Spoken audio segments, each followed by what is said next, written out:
Dodi Sudrajat, ayah mendiang Vanessa Angel, dikabarkan terlilit hutang pinjaman online, pinjol.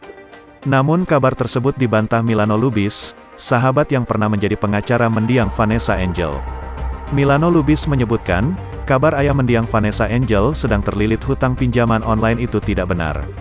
Nggak ada, fitnah itu, kata Milano Lubis di kawasan Kebayoran Baru, Jakarta Selatan, Selasa, tanggal 30 November tahun 2021. Kabar terlilit hutang pinjaman online tersiar setelah Dodi Sudrajat menggelar doa bersama 7 harian Vanessa Angel yang dibuat megah pada tanggal 10 November lalu.